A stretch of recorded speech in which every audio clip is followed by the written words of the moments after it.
Bonjour, bande de monde entier. Bonjour à nos très aimables abonnés à Chérie Onos Télévision. C'est bien les vôtres. Terence Maswekama pour un nouveau numéro des chroniques. Vous constatez, les autres en direct du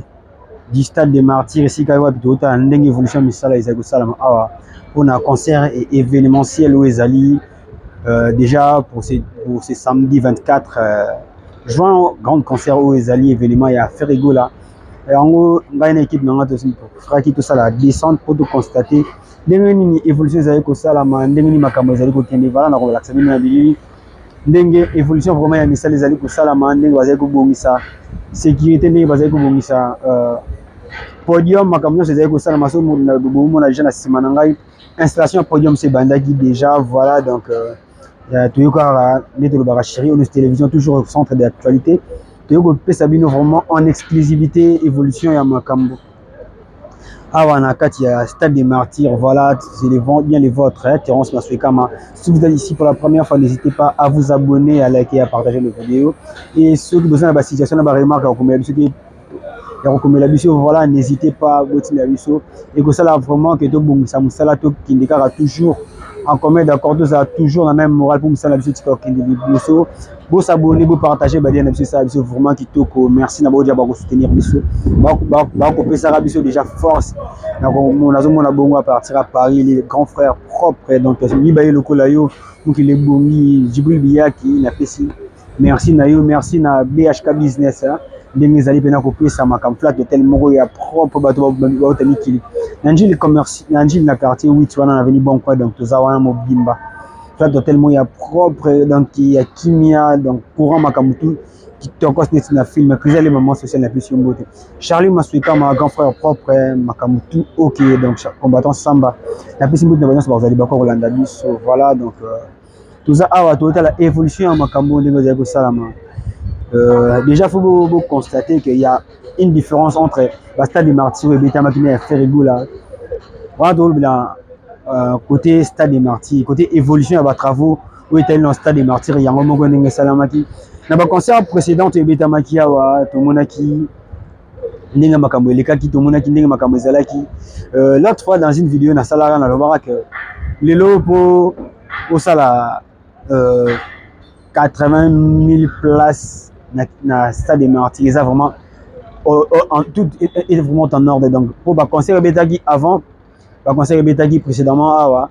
so total na niveau ya likolo aba sisika na zali tout autour ya nini ya likolo awa ba kite zalarati donc ba kite zalarati zalaka ba béton mais le na yebu na remarqué que tous les 80 000 places assises net le stade des martyrs 80 000 places assises nions sur tous les chaises ils ont installé proprement donc il vanit vraiment circonférence nuance pour la première niveau na deuxième niveau la petite nuance vraiment ils ont installé donc ils avaient bien na kakati ba étouffement tel que concert les gars qui très récemment donc ils allaient un peu différent par rapport à Oyo pour Oyo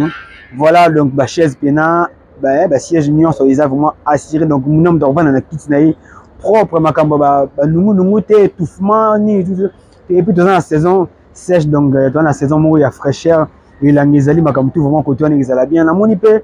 ba côté ya libana ndenge misala zo sala mana la sabile bien bongo na bilili bongo na ndenge ba côté et khayara défaut na ba concert auto les concernant banzila ya kokoti là ba poto ndenge zalaka bangomba mata kita mais évolution ya misala ya stade des martyrs et sali que voilà ba problème wana nion so dérangeant qui ba concert où ils les cas ils allaient vraiment écarté quoi donc côté entrée côté sortie des ordres là qui bangomba ba poto et donc ça la forme mata a kende boye ça la rappelle que na ba conseiller l'équipe ba trouble muteza la po banzile zaki moi bilinga na moi au juin au déjà nazo signaler bino que makamutu eza déjà qui tourne ba côté on a nuance déjà ba entrée eza déjà mon propre ils a vraiment dégagé banzile eza dégagé donc au côté na ko bima ils a vraiment bien donc l'autre aussi la staff équipe qui a fait rigolo là bah organiser la sécurité bien pour moi déjà des évolutions makambo zo kende déjà makambo eza kitoko misala zo sala na stade des martyrs ya ko sakanate na moni ba to longola ba circuit ya ba marathon donc bazo installer ya sika na moni ba toilette de bazo nettoyer makambo tout makambo les sikuleka ils ont bon vraiment kitoko donc na ko senga na ba mourir à bonne musique au bazo prévoir bah il y a concert le 24 novembre le 24 juin oyo bah hésiter et bah il faut être navi faut la première personne à sécurité donc pour na yo mo pour na baninga yo moko za sécurité pour na yo pour na baninga na tango ya stade de martyr oui mais déjà que non on s'est comporté de manière responsable pour et créer des ordres était pour tout qui ça va créer complication pour la baninga pour insécurité pour créer et gros mais mayo na livana bandeko bazana donc voilà tu ya wana lokola ba personne civilisée tu ya rotala peut soutenir artiste de Lingara comme il a fait Regola qui est vraiment l'un des meilleurs artistes. Il y a RDC qui fait la fierté de notre pays, il faut le signaler déjà. Donc, il y a des concerts wana et le vraiment qui toko. Donc, je vous invite, je vous appelle à venir très nombreux à assister à ces concerts. Donc, ils sont vraiment mythiques. Voilà, donc en termes de communication, tout le monde est bien doté comme tout le monde évolution. Mais ce qui le choqué un peu jusque là. Bah, entrer vraiment et ils ont signalé presse Rekotawa puis presse internationale la presse locale et Rekotawa puis entrer VIP Zawa puis entrer il y a public il y a grand public Zawa puis donc jusque là tu es vraiment mais tu es équipe il y a communication et que c'est chargé vraiment à côté wana mais jusque là voilà makamutu ezo qui non kitoko le de la moni installation pour les bandaki depuis lobby la soir donc évolution bezo qui non kitoko makambo ezo qui malé na moi déjà que non instrument ezali koya ba biloko ba câblage makambo tout ba essayer ba lumière après déjà nazo mona ba installer so na ressemble mo ndenge ba installer marqueur ya sika na stade de martyra wa misala ndenge ezali ko salama vraiment na pesi merci na ba gestionnaire à stade merci na gouvernement congolais ndenge bazo luka na fédération biso ba bongisa pe na bijou ya biso donc voilà mais à la longue faut ba luka pe na ba sécurité ya malonga po ba masuba oyo stade de martyr et comment nango kuma loka toilette publique mutakuta wileri aya subi awa aleki bimi akene ceux chaba ceux wa okene lawa biso wa leganzela ni so wa kota commune kin donc voilà côté on a faut moi organiser ça là pour makambo et les cas vraiment kitoko et là on peut na kosenga ba biloko par rapport à concert au telekaki ba cause ya ba désordre belé zalaki na deuxième niveau ah il faut pas tenir compte ça makambo na loba ceux qui va désordre belé les gars pour sécurité à makasi batiaka na se na likolo awa et sécurité vraiment na ba concert tout na assister puis na ba match sécurité insécurité ba désordre nyonso se bandara mingi za la likolo awa donc côté ba ko van faut pas van ça pena sécurité à makasi ils ont un niveau likolo awa pour a venir za mboka bana na bana mboka liberté donc ba sécuriser deuxième niveau donc à chaque entrée na ba secteur nyonso 24 portes awa na chaque porte ubongisi pena agent de sécurité la police botie bango permanent surtout na bakobolo kuna na basuka pena place bakoma bani ba kombo ba secteur wana o ba stade de martyr ba makamla zo de là na ba zone wana nde penza eza bisika oyo batu bayaka kosala ba désordre basala ba kirina so batele makuna na basuka ba biloko na bango ata banda ba désordre wana et ça là vraiment kitoko côté pour qu'il n'y ait pas de blessés ni de morts donc voilà il faut organisation côté wana vraiment et ça là vraiment un peu plus sérieux donc moi rigueur venez à la côté wana et puis na organe de sécurité bakotia vous avez vraiment conséquent dans ça na bino et puis professionnel quoi oyo bozo sécuriser ça ba vie à batu ils a bien payé à batu ezali wana donc voilà nous sommes sur téléphone nous sur téléphone on a yango des entreprises na donc bo sécuriser batu na ba bien na bango ça là vraiment kitoko tout ça pour ça ya réussite il y a événement oyo tout ça pour ça il y a un spectacle vraiment spectacle les gars vraiment très kitoko marqué 2023 parce que en 2023 on a Kinshasa c'est les plus grands événements où les alliés qui sont organisés jusque là donc on a mon événement jusque les événements où il y a un autre syndic la chance c'est les belés ceux qui l'équipe bien et qui peut s'appeler au baroya si makobeta concert awa et puis ça va me mailler les bako sont organisés voilà donc nous singa ba gaulois ba gauloise ba gladiateur ba boura bonne musique au bako se déplacer pour nous sika oyo voilà donc bozala vraiment rigoureux bozala vraiment conséquent et puis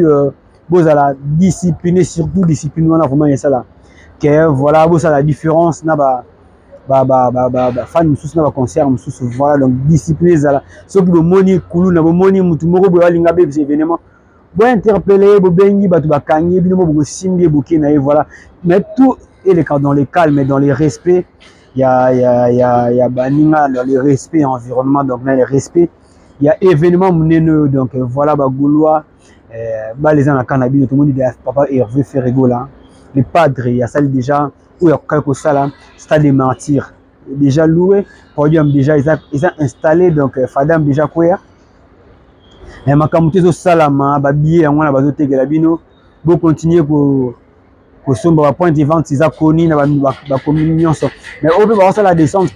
voilà donc des porte à porte, ndenge bazo yawana, et ça la fait bien en cadre il y a marketing, voilà donc bon sombre ba billet, tout coûte ah biso tous les 24 octobre et les 24 juin donc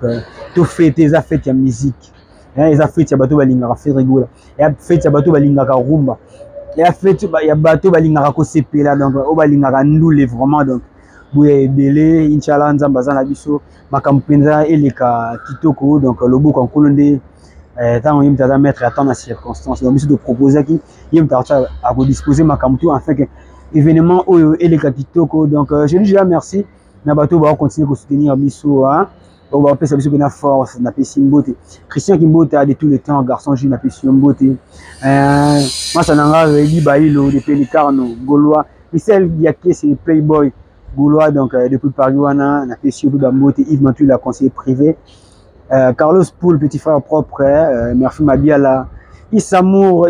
la rose de tonton Mabialo, donc orgueilleuse, puis le coup la tonton. C'est vraiment Kitoko, donc petite sœur, on a valé Chibang, la PC Pembote. La PC Mbote, n'a sur Balandara. Chérie Onus Télévision, beaucoup de s'abonner. Tout ça, on dire, il y a Stade de Martin, voilà, donc, tout la évolution, il y a mis Salani, les aïkos Salama. Et puis, c'est Kitoko, donc, ça qui descend à pour nabi ke ba tout sous bazo inquiété tout baza pe kaka na ba doute tout bazo ba bazo souhaiter simbaté mais je pense que ba au nyos ba souhaiter chaque événement au nzamba confondre bino parce que les fierté musique faut kendara ba concurrence mo loyal voilà donc un tel a Betty un tel pas Betty un tel a sali un tel pas sali donc tout mesurer ba force réussite à concert tout ça na posa ngo za total donc ba Gaulois bo se déplacer côté nous les côtés techniques na bena na posa assurance ezala au début technique ils ont la caprice nango donc on a possible répondre vraiment très kitoko makambo et qui n'est dans les bons sens quoi galor kimbeni le bourgeois de Paris n'a pu sur mbote aller avant aller soit vert n'a pu sur bambote ebele siko zali donc bino webi que ba prêtre wana tout au kutana bango awa le 24 juin va soutenir ndeko na bango Ferrego la chetani benanga Yves Mouloube tozana bino déjà awa et ça vraiment kitoko on irait à stade des martyrs awa to continuer kosomba ba billets to continuer ko soutenir événement oyo et que ça là vraiment kitoko voilà na illustré bino ba vidéo awa on a vu awa ndenge ni misala ezali ko évoluer donc bon continuer ko la vidéo oyo to kutana tout juste après. OK, suivez.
Quand vous avez bilili message de ça, à quatre stade donc Chérie News Télévision il s'est déplacé pour la Sabino Makamunding ah donc voilà. Bagolo bozala rassuré donc comme nous la bino Makamu tout les aïe salama dans les normes podium yangwana déjà ebani ko sala ko s'installer voilà bozomona bomona ba mindele pe bazali ko bongisa ba Makamu nyonso donc voilà donc côté technique Makamu tout OK podium yangwana bazali déjà ko installer balimbe donc le matériel nyonso ils a déjà sur place ba technicien bango wana baza ko bongsela bino podium la bino kitoko donc c'est la configuration choisie par l'équipe organisationnelle na équipe affaire Gola Mobimba donc voilà Golo dose la bino le 24 oyo buya ko la force na bino ba gladiateur ba Goloa donc buya to kutana awa biso tout tokozala awa réussite à concert aux a réussite ya ils ont fierté pour Namboka na biso voilà donc faire le les padres toujours professionnel tout ça pour que tous habilités tout ça comme ça ndenge tout là quoi voilà donc en cas de gars il y a cause là toujours à la page n'a toujours même morale n'a ba mourir il y a bonne musique n'a ba bonné à chérie de télévision il y a toutes sortes de fanatiques donc ba Gaulois ba Warriors ba Spiritas Ange adorable Bazali donc fan ya orchestre tout bazar quoi villageois Angelou tout Bazali donc makam tout kitoko voilà vous continuez pour s'abonner à Chérie News Télévision Terence Mas donc voilà nazawana on a la bino kara bilili oui ndenge ni évolution makam bien za ko sala quoi donc on est ensemble